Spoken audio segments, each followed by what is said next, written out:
মুভির শুরুতে আমরা রঞ্জন ও তিতলিকে দেখতে পাই। তারা পালিয়ে বিয়ে করতে যায়, কিন্তু মাঝপথে তিতলি গাড়ি ঘোরাতে বলে, কারণ তার পালানোর কথা শুনে তার বাবা কষ্ট পেয়ে নিজেকে শেষ করে দিতে পারে। তিতলি গাড়ি থেকে নামতে চাইলে রঞ্জন তাকে আটকানোর চেষ্টা করে। এক কনস্টেবল এসব দেখে মনে করে হয়তো রঞ্জন তিতলির সাথে জবরদস্তি করতে চাইছে। তাদের দুজনকেই থানায় নিয়ে আসা হয়।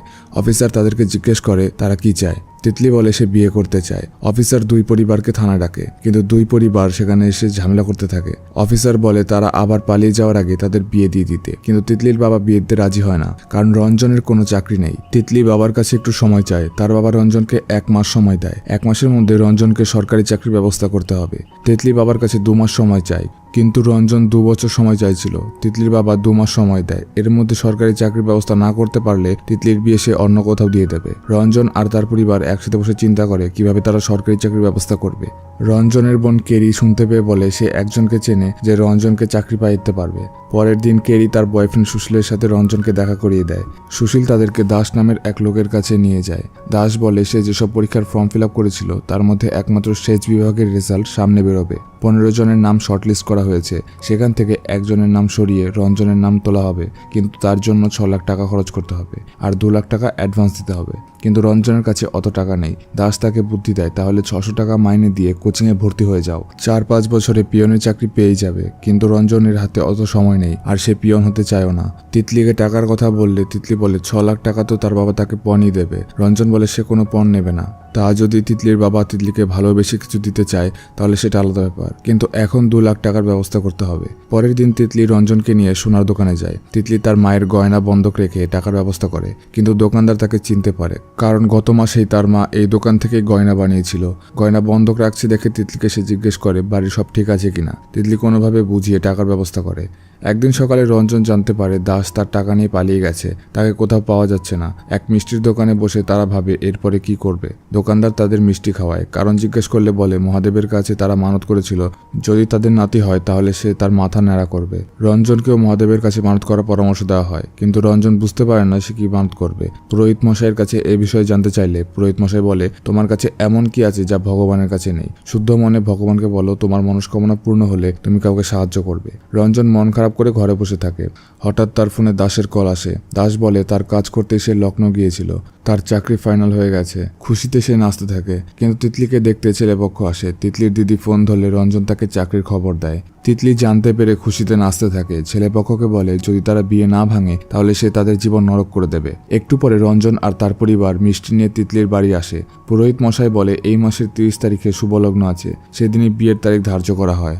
দেখতে দেখতে তাদের গায়ে হলুদ হয়ে যায় আর ছাদ থেকে একটি ফুলের টব নিচে পড়ে যায়। রঞ্জন বলে শুধু আজকের রাতটাই বাকি, কাল তাদের বিয়ে হয়ে যাবে। সকালে রঞ্জন ঘুম থেকে ওঠে। আজ তার বিয়ে। দর্জি তার পাঞ্জাবির মাপ নেয়। রঞ্জন বলে রোজ রোজ মাপ নেবে নাকি? পাঞ্জাবি লুজ হলে দর্জি বলে সে আজকে ঠিক করে দেবে। রঞ্জন বলে কালও তো একই কথা বলেছিলে, আজ বিয়ে আমার। কিন্তু দর্জি বলে বিয়ে তো 30 তারিখ। রঞ্জন কিছুই বুঝতে পারে না। বাড়ির সবাই তার গায়ে হলুদের ব্যবস্থা করছে, কিন্তু গায়ে হলুদ তো কালকেই হয়ে গেছে। রঞ্জন বলে আজ তো 30 তারিখ, কিন্তু তার মা বলে আজ 29 তারিখ। ফোন চেক করে রঞ্জন দেখে আজ সত্যি 29 তারিখ। কালকের মতো আজও ছাদ থেকে টব নিচে পড়ে যায়। রঞ্জন ক্যালেন্ডারে 29 তারিখ ভালো করে দাগ দিয়ে রাখে। সে কেরিকে বলে এসব ঘটনা কাল তার সাথে অলরেডি হয়ে গেছে। কেরি বলে হয়তো সে দেজাভু এক্সপিরিয়েন্স করছে। অনেক সময় মনে হয় এই ঘটনা আগেও তার সাথে ঘটেছে, একে দেজাভু বলে। রাস্তা দিয়ে হাঁটার সময় গোবরে পা পড়ে যায় তার। রাতে তার জন্য ব্যাচেলার পার্টি রাখা হয়। সকালে ঘুম থেকে উঠে রঞ্জন দেখে সবাই তার গায়ে হলুদের ব্যবস্থা করছে, আর তার ক্যালেন্ডারে 29 তারিখে কোনো দাগ দেয়া নেই। এসব দেখে রঞ্জন অজ্ঞান হয়ে যায়।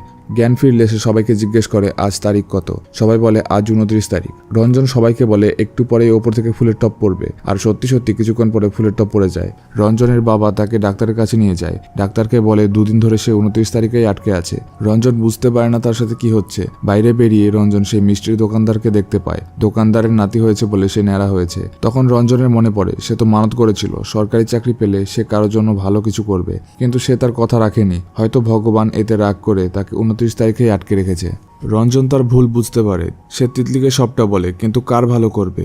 গরুকে রুটি খাওয়ায়, পাখিদের খাবার দেয়, গরিবদের খাওয়ানোর পরেও তার 30 তারিখ আসে না।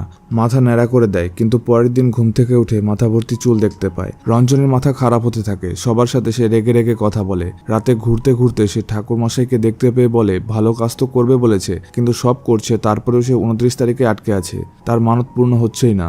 ঠাকুরমশাই বলে, হয়তো তুমি নিজের অজান্তেই কারো মনে দুঃখ দিয়েছো, হয়তো সেজন্যই তোমার মানত পূর্ণ হচ্ছে না। রঞ্জন সবার সাথে ভালো ব্যবহার করতে শুরু করে, যাতে কারো মনে কোনো দুঃখ না লাগে। সবাইকে বলে সে কিছু ভুল করলে ক্ষমা করে দিতে, কিন্তু এরপরেও সে বুঝতে পারে না কার মনে সে কষ্ট দিয়েছে। তিতলির বাবাকে সবটা বলে। রঞ্জন মনে করে হয়তো তার বা তিতলির জামাইবাবুর মনে দুঃখ দিয়েছে, সে সবার কাছে ক্ষমা চায়, কিন্তু এতেও কোনো কাজ হয় না।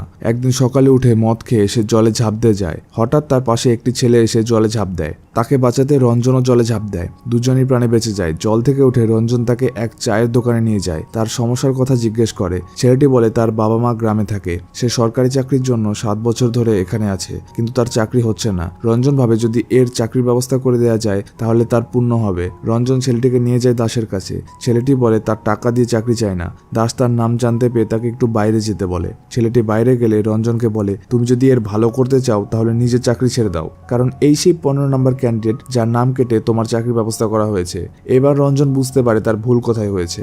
সে তিতলিকে সবটা বলে, কিন্তু যদি সে চাকরি ছেড়ে দেয় তাহলে তার বিয়ে হবে না। রঞ্জন রোজ ছেলেটিকে বাঁচাতে যায়, কিন্তু ছেলেটি রোজ বলে তার কোনো সাহায্যের দরকার নেই। শেষে একদিন রঞ্জন ছেলেটিকে ব্রিজে যাওয়ার আগেই ধরে ফেলে। তাকে বলে এত চাকরি থাকতে তার এই চাকরিটাই কেন চাই। ছেলেটি বলে তার গ্রামে জলের খুব সমস্যা, বারবার সেচ দপ্তরে আবেদন করেও কোনো লাভ হয়নি। তার দিকে গোটা গ্রাম তাকিয়ে আছে। তার পরীক্ষা ভালো হয়, কিন্তু তার নাম আসে না। রঞ্জন তিতলিকে বলে সে চাকরি ছেড়ে দেবে। তিতলি বলে সে তার জন্য এত কিছু করেছে, কিন্তু এখন সে চাকরি ছেড়ে দিলে তাদের বিয়েটাই ভেঙে যাবে। এদিকে রঞ্জন ব্রিজে গিয়ে দেখতে পায় ছেলেটি আজ মারা গেছে, কারণ আজ তাকে বাঁচানোর জন্য রঞ্জন সেখানে ছিল না। রঞ্জন বুঝতে পারে না সে কি করবে। মন্দিরে গিয়ে মহাদেবের সামনে গিয়ে বলে ভালো কাজ করা এত কঠিন জানলে সে এ ভুল করতো না, সে তো শুধু তিতলিকে চেয়েছে। পুরোহিত মশাই বলে যখন ভগবান দিতে চায় না তখন কান্নাকাটি করো, আবার দিয়ে দিলেও তাকে দোষ দাও। দোটানায় পড়লে সবার প্রথমে মনটাকে শান্ত করা উচিত। অর্জুন যুদ্ধের আগেও দোটানায় পড়েছিল। শ্রীকৃষ্ণের এক কথায় তার মন শান্ত হয়ে যায়। কাজ করো, কিন্তু ফলের আশা ত্যাগ করো। ঠিক তেমনি মন শান্ত করে সেটাই করো যেটা ঠিক। হতে পারে মহাদেব তোমার পরীক্ষা নিচ্ছেন। রঞ্জন এবার বুঝে যায় তার কি করা উচিত। সে তার চাকরি ছেড়ে দেয়। আর এবার সত্যি 29 তারিখ থেকে 30 তারিখ হয়।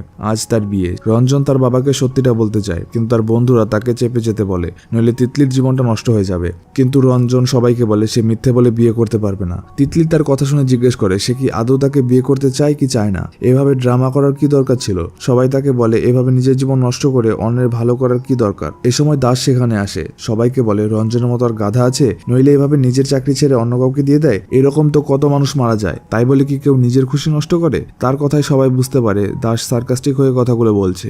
দাস তিতলিকে বলে জীবনসাথী তো অনেক হতে পারে, কিন্তু সত্যি জীবনসাথী তো সেই যার সাথে ওপর থেকে ঠিক হয়ে আছে। রঞ্জন বিয়ে বাড়ি থেকে বেরিয়ে আসতে যায়, কিন্তু তিতলির জামাইবাবু তাকে আটকায়, বলে বিয়েতে এত টাকা খরচ হয়েছে, এখন তো তাকে বিয়ে করতেই হবে। তিতলির বাবা বলে বিয়ে না করে বাড়ি থেকে বেরোলে তার হাড় ভেঙে গঙ্গায় ভাসিয়ে দেবে। রঞ্জনকে সবাই মেনে নেয়। তিতলি আর রঞ্জনের বিয়ে হয়, আর মুভি এখানে শেষ হয়। সিনেমাটি রিলিজ হয়েছিল এবছরের 23 মে। IMDb-তে সিনেমাটির রেটিং 6/10।